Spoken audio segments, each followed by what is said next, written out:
مجھے اس نئے تعلیمی ادارے میں داخل کروا دیا گیا جہاں سب بہت امیر کبیر گھروں کے بچے ہی پڑھتے تھے، جبکہ صرف میں ہی ایک متوسط طبقے سے تعلق رکھتی تھی۔ میرے والد صاحب کو اس کا احساس تھا، اس لیے وہ مجھے 200 روپے روزانہ دیا کرتے تھے تاکہ کوئی مجھے غریب ماں باپ کی بچی نہ سمجھے۔ میں احساس کمتری کی ماری ہوئی تھی۔ میری کوشش یہ تھی کہ کوئی مجھے غریب نہ سمجھے۔ اس کا میں نے یہ طریقہ اختیار کیا کہ ڈھینگے مارنی شروع کر دیں اور جھوٹ بول بول کر ظاہر کرنے لگی کہ میرے والد صاحب بہت بڑے افیسر ہیں اور ہم لوگ امیر ہیں۔ ہمارے گھر کا ماحول مشرقی تھا، مگر یہاں کا ماحول بالکل مغربی۔ خیر، وقت گزرتا رہا اور میں خود کے اسٹیٹس کو چھپانے میں لگی رہی۔ اس تعلیمی ادارے میں میرا چوتھا سال تھا، جہاں کسی خوش قسمت کو ہی داخلہ ملتا تھا۔ بڑی بڑی گاڑیوں کی قطاریں یہاں کے اسٹوڈنٹس کو چھوڑنے آتی تھی اور میں پیدل ہی آیا جایا کرتی تھی، اور مجھے یہ احساس شرمسار کیا کرتا تھا کہ میں گاڑی میں نہیں آتی جاتی۔ اب یہ بڑی بڑی گاڑیاں میرے احتساب پر سوار ہو گئیں اور میں نے ان لڑکوں کے ساتھ دوستانہ گانٹ لیا جو خود بڑی بڑی گاڑیاں ڈرائیو کر کے آتے جاتے تھے۔ میں بہت خوبصورت تھی اور اپنی خوبصورتی میں ان امیر گھروں کی لڑکیوں کو بھی پیچھے چھوڑ دیتی تھی۔ اسی وجہ سے یہاں مجھے ایک امیر خاندان سے ہی سمجھا جاتا تھا۔ امیر گھروں کے یہ بچے کینٹین میں بہت پیسے خرچ کرتے، مگر میرے پاس زیادہ پیسے نہیں ہوتے تھے، جسے میں نے گھر سے چوری کے ذریعے پورا کرنا شروع کر دیا۔ میرے والد صاحب کو اب محکمے سے بلائی آمدنی بھی ہونے لگی تھی، جس سے گھر کے حالات بہتر ہو رہے تھے۔ ان پیسوں سے میں نے یہ جھوٹا بھرم قائم رکھا کہ میں امیر لڑکی ہوں۔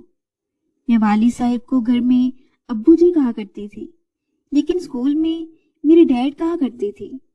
اب میری عمر 15 سال ہو گئی تھی۔ میرا بڑا بھائی والد صاحب کی سفارش سے ایک ایسے محکمے میں ملازم ہو گیا تھا جہاں اوپر کی کمائی بہت زیادہ تھی۔ جو یہ رشوت کا پیسہ ہمارے گھر آتا گیا، گھر سے ایمان اٹھتا گیا، شرم و حجاب اٹھتا گیا۔ میں نے امی سے دینی سبق لینا چھوڑ دیا۔ میری امی دینی خاتون تھی۔ ان کا مطالبہ تھا کہ میں اب بڑی ہو گئی ہوں، اس لیے برقعے میں اسکول جایا کروں اور وہاں جا کے اتار دیا کروں۔ لیکن میرے دونوں بھائیوں نے اس کی مخالفت کی کہ جس سوسائٹی میں بندہ رہے ویسا بننا پڑتا ہے، بلکہ انہوں نے امی کو بھی کچھ نئے دور کی سوچ اپنانے کو کہا۔ میرا چھوٹا بھائی یونیورسٹی میں تھا۔ والد صاحب اور بڑے بھائی کی اوپر کی آمدنی سے گھر میں پیسے برسنے لگے۔ ہمارے اسکول میں صرف انگلش بولی جاتی تھی۔ میں اسکول میں انگلش بولتی، گھر اور محلے میں آدھی انگلش اور باقی اردو میں بات کیا کرتی تھی۔ ایک بار میں اپنی دوست کے گھر گئی تو وہاں مجھے ایک نوجوان نظر آیا جو بے حد پرکشش شخصیت کا مالک تھا۔ وہ میری دوست کے بھائی کا دوست تھا جو ایک وڈیری کا بیٹا تھا۔ وہ بھی بار بار میری ہی جانب دیکھ رہا تھا۔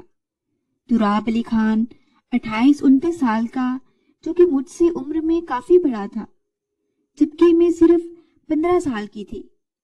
اپنی دوست کے ذریعے میری اس سے بات چیت بڑھی اور پھر اس سے ملاقاتیں بھی ہونے لگی۔ وہ ایک بہت امیر جاگیردار خاندان سے تعلق رکھتا تھا۔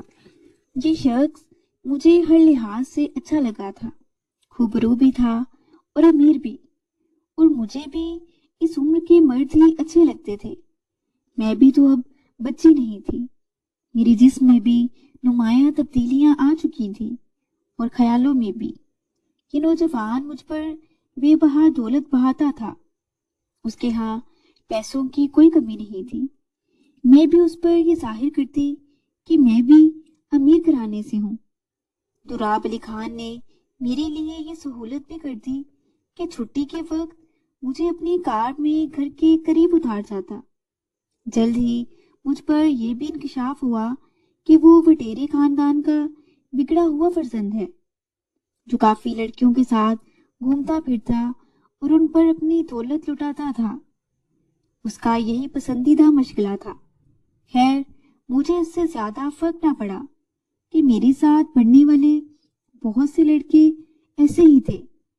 ایک روز دوراب خان نے مجھے انگلش پکچر دیکھنے کی خواہش ظاہر کی، جسے میں نے فوراً قبول کر لیا کہ میں آج تک سینما میں پکچر نہیں دیکھنے گئی تھی۔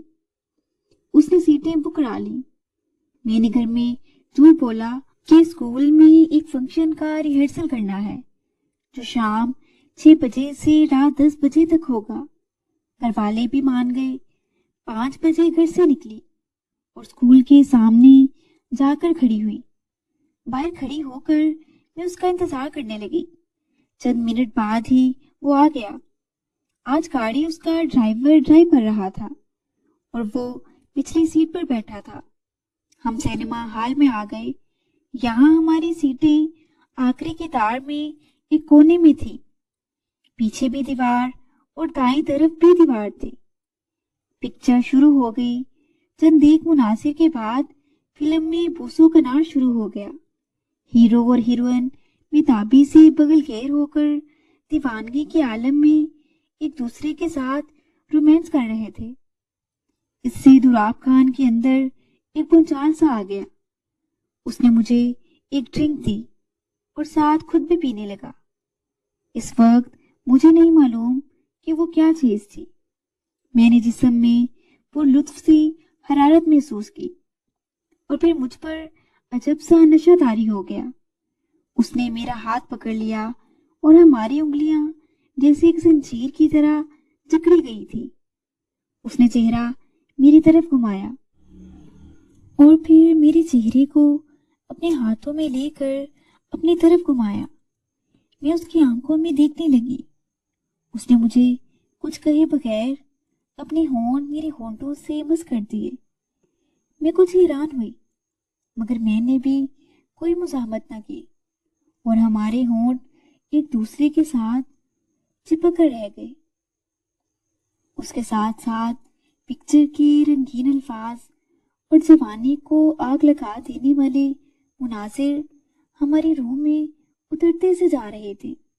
اس پکچر میں رومانس کے سوا اور کچھ بھی نہیں تھا۔ اسی ملاقات سے جیسے میرے اندر شرم و حجاب اٹھ گیا۔ پکچر ختم ہونے تک میری انگلیاں دوراب خان کی انگلیوں سے الجھی رہیں اور جب ہال کی لائٹس جل اٹھی تو مجھے جیسے صدمہ ہوا، جیسے مجھے کسی نے اس وقت جگا دیا ہو جب میں بڑا ہی حسین خواب دیکھ رہی تھی۔ دوراب خان ایک وجاہت دار شخصیت کا مالک تھا۔